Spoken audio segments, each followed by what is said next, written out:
अस्सलाम वालेकुम दोस्तों, आइए मिलते हैं बिहार इकाई और जहां से अख्तरुल ईमान साहब विधायक है, अमौर विधानसभा के अध्यक्ष और पार्टी के शुरू दिन के मेंबर ही नहीं बल्कि लगाने वाले मालियों में से एक माली है, जो अब एमआईएम बागीचा हो चुका है। उसके एक माली है जनाब मौलाना मुकर्रम हुसैन साहब, विधानसभा अध्यक्ष अमौर। सर, आपके यहाँ आज से पहले एक संकल्प लिया गया था, अमौर में कोई पार्टी लिया था, आप उसके बारे में कुछ कहेंगे? हाँ, सबसे पहले तो आपको, आपके चैनल को मुबारकबाद। और ये सवाल उठाने के लिए जिगर रखने पर आपको मुबारकबाद कि अभी तक ये सवाल उनसे नहीं किया गया कि अमौर के अंदर एक संकल्प यात्रा के तौर पर एक प्रोग्राम किया गया था और वहाँ पर जदयू के लोग इस प्रोग्राम को आयोजित किए थे कि भाजपा हटाओ देश बचाओ। तो अब दूसरी तरफ के मसाल जुलूस भी निकला था पूरे बिहार के अंदर। तो अब मामला ये है कि यहाँ पर कैंडिडेट 3 हैं। एक है एनडीए के, यानी जो जिनका दूल्हा जो मोदी जी हैं, यानी जदयू के जो कैंडिडेट हैं उनका दूल्हा मोदी जी हैं। तो मास्टर मुजाहिद क्या बाराती है? हाँ, तो बाराती ही है ना, बाराती की वजह से ही ना दूल्हा मतलब शादी के लिए तैयार होता है। और दूसरी बात यह है कि एक है कांग्रेस से, तो कांग्रेस के लोगों को तो हमेशा देखते आए हैं लोग और आज भी देख रहे हैं।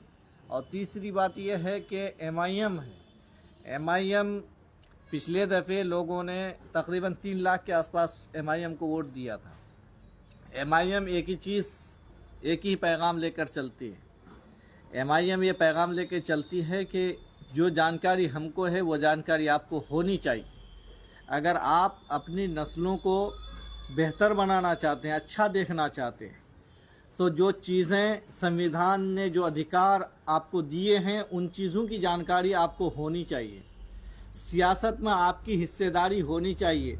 इसलिए होनी चाहिए कि पार्लियामेंट के अंदर और विधानसभा के अंदर जहां पर आपके भला के लिए और आपके बुरा के लिए जो कानून बनाया जाता है, जहां से कानून पास होता है, उस कानून की देखभाल और आपके लिए क्या सही बन रहा है, क्या गलत बन रहा है, उसकी निगरानी के लिए आपको सियासत में आना ज़रूरी है।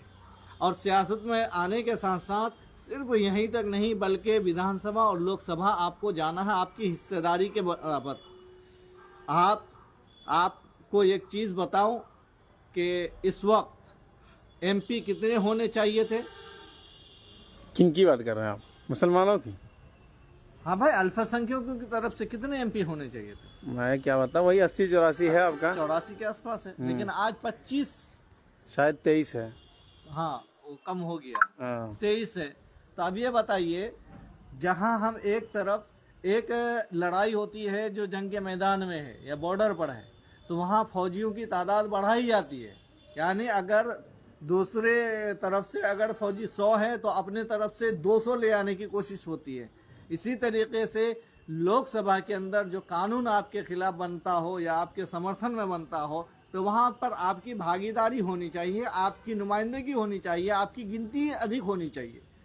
ये तमाम चीज़ें इसलिए ज़रूरी है कि हम जिस भारत में हैं, हम इस भारत में पैदाइश से हैं और हमारा भी ये भारत है, हिंदुओं का भी ये भारत है, सिखों का भी है, ईसाइयों का भी है, जैनियों का भी है, यानी जो किसी को नहीं मानते उनका भी है। ये भारत एक फूल के मानंद है, एक गुलदस्ता के मानंद है। इस गुलदस्ता में अगर कोई उंगली करना चाहे, इस गुलदस्ता के अंदर अगर कोई जहरीला पदार्थ डालना चाहे, तो उस पदार्थ को रोकने के लिए, उसके हाथ को पकड़ने के लिए आपके पास सिपाही होने चाहिए, आपके पास वो तादाद होनी चाहिए कि आप उसको अपने कंट्रोल में कर सकें। आपके यहाँ एक जदयू के कैंडिडेट है, आज तक वो कह रहे थे कि कांग्रेस का उम्मीदवार बदला जाए, लेकिन वो खुद बदल गए। देखिए, हमने क्या कहा कि जो लोग मसाल जुलूस निकाल रहे थे, मोदी हटाओ का नारा लगा रहे थे, जो लोग संकल्प यात्रा पूरे बिहार में कर रहे थे, यहीं अमौर के स्टेडियम में संकल्प यात्रा का प्रोग्राम, यानी लोगों को इतना दिग्भ्रमित ये लोग करते हैं, ये लोग चारों तरफ से। 2019 में आप बताइए कि किसके लिए वोट मांग रहे थे? मोदी जी। उससे पहले किसके लिए मांगे थे? मोदी 14 जी। में मोदी जी ने भाई। हाँ।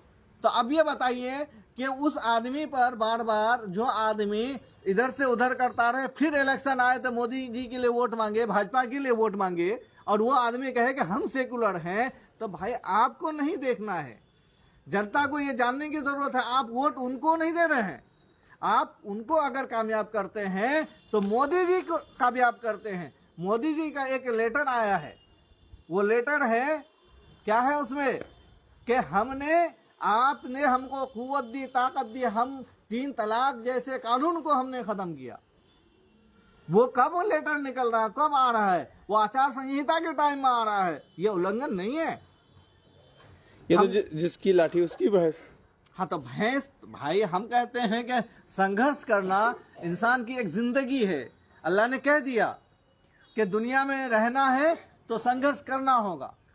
आपको एक बात पता है कि आपकी अदालत में पीके ने क्या कहा था? क्या कहा था आप बताइए। जो हमको कहनी चाहिए वो हमको बता रहे हैं। ये तो हमेशा रहा है ना, आपका तो कोई हम रहबर भटक ही गए नहीं रहा इसलिए है ना वो हमको बता रहा है। हाँ, उनका तो शुक्रिया अदा करना चाहिए कि वो याद दिला रहे हैं कि हमारे नबी ने कहा कि संघर्ष इंसान की जिंदगी है। हम संघर्ष करना नहीं चाहते हैं, हम मुकद्दर पर छोड़ देते हैं। मुकद्दर तब होगा, मुकद्दर का मामला तब होता है जब आप संघर्ष करते हैं। अल्लाह ने कहा कि फजर की नमाज के बाद आप जमीन पर फैल जाओ रोजी की तलाश में। रोजी की तलाश से मुराद सिर्फ खेत जोतना नहीं है ना, हलाल तरीका कोई हलाल तरीका हो, और फिर उसके साथ साथ तमाम चीजें जुड़ी हुई है। हाँ, दुनिया की सारी दुनिया की तमाम लवाजिमत जुड़ी हुई हैं, दुनिया के नियम कानून जुड़े हुए हैं उसके अच्छा, ये साथ। सब छोड़िए, अभी चुनाव करीब है। आपका किशनगंज का क्या, कौन कौन का ये जदयू को लोग क्यों नहीं वोट करे भाई? नीतीश कुमार ने अच्छा काम किया है। हाँ, तो जदयू को वोट लोग इसलिए करेंगे कि फिर से मोदी जी प्रधानमंत्री बने। हाँ? अच्छा, आपके यहाँ का मास्टर मुजाहिद वो कह रहे थे कि हमने नीतीश कुमार को बहुत मुश्किल से जदयू को अलग किया बीजेपी से, अब फिर क्या हो गया, उनको चले गए, रोक नहीं पाए जाते दिन मास्टर। अरे भाई, हम कहते हैं कि वो हमको अपनी हैसियत देखनी चाहिए कि हम क्या बोल रहे हैं। हाँ, हम जो बोल रहे हैं वो हमको अपनी हैसियत देखनी चाहिए। अच्छा, MIM को काहे वोट करे यहाँ किशनगंज वाले? किशनगंज वाले वो इसलिए वोट करे कि MIM ने एक रास्ता दिखाया है, MIM ने एक चिराग जलाया है। वो चिराग इसलिए जलाया है कि आने वाले भविष्य में हमारा जो उम्र निकला, हम आज क्यों बेरोजगार हैं, हम क्यों मतलब और जगह पर हम कुछ नहीं कर सके। एक मिसाल समझ जाइए कि हमारे यहाँ MU सेंटर है। MU सेंटर के लिए संघर्ष करने वाला, सबसे पहले कदम बढ़ाने वाला शख्स कौन था? आप ही बताइए। इमाम साहब थे। हाँ, मौलाना के कंधा से कंधा मिला करके चले, हम्म, सरकार को झुकना पड़ा, जमीन मिली। लेकिन वहीं पर दूसरी बात यह कि सोनिया जी जब आई थी तो सोनिया जी यहाँ पर बोल के गई थी कि हमने इतना करोड़ रुपया दिया, और 1.5 साल तक रही सरकार में, 1 पैसा नहीं मिला। हम कहते हैं कि जो लोग हमारे नजरिए के खिलाफ हैं, हमारे आगे हमको शिक्षा प्राप्त हो इसके खिलाफ हैं, हम उससे क्या उम्मीद करें। लेकिन जो हमको कहते हैं कि हम आपके निगहबान हैं, हम आपकी तरफदारी करते हैं, हम आपकी रखवाली करते हैं, उन लोगों ने तो भी नहीं दिया। अरे मुसलमान तो हमेशा से कांग्रेस को वोट देते आ रहा, आपकी भी देगा, इसमें आपको क्या एतराज है? कांग्रेस को क्या दिक्कत? MU के लिए जो उनके पास पर्याप्त कितने सांसद हैं? 52। हाँ, लगभग। हाँ, जितना भी विपक्ष में तो वही है। इतना सांसद कभी MU के लिए मुंह खोला? राहुल गांधी कभी MU के लिए मुंह खोले? सोनिया गांधी कभी मुंह खोली? आज केंद्र मंत्री ने तो ये भी कहा ना, कागज पे है MU। राष्ट्रीय अध्यक्ष जो कांग्रेस के हैं खड़गे जी आज तक मुंह खोले? या मान के चलिए कि जो लोग यहाँ से बाहर दूसरी जगह से सांसद हैं, अधीर रंजन चौधरी जी कांग्रेस के हैं ना। अच्छा, बगैर मांगे काहे देते, जब बगैर मुद्दे के ही वोट मिल जाता किशनगंज से उनको। हाँ, तो ये तो हमको आपको यहाँ की जनता को सोचने की जरूरत है। वो लोग तो जानते हैं कि ये खानदानी हमको समझ लिए हैं, लेकिन हम कहते हैं भाई मेरा खानदानी कांग्रेसी हम नहीं हैं, ना हमारा बाप खानदानी कांग्रेसी था, क्योंकि हमारे दादा के बाद कांग्रेस की जो पैदाइश है हमारे दादा के पैदाइश के बाद है, इसलिए हम खानदानी कांग्रेसी नहीं हैं। हम लोग वो हैं, हम लोग जो इंसाफ की बात करें, जो हमको हक देने की बात करें, हम वो लोग हैं। अगर कोई लोग ऐसा कहते हैं तो अब उनका मामला है। अच्छा, आखिर में आप किशनगंज की जनता क्या कहना चाहेंगे? लोग आखिर में ये कहना चाहेंगे कि आपको इस वक्त ये बहुत गनीमत है मौका कि आप यहाँ से MIM के कैंडिडेट जनाब अख्तर ईमान साहब को कामयाब कीजिए। अगर आपने इस बार भी चूका तो फिर शायद हो सकता है कि हमारी बदहाली के खिलाफ हमारी आवाज़ लगाने वाला फिर से कोई इस तरह का लीडर आपके बीच में पैदा हो और आपके लिए लड़ाई लड़ने के लिए तैयार हो। ये हमको नहीं लगता है कि इसके बाद ऐसा कोई समझ में आ रहा है।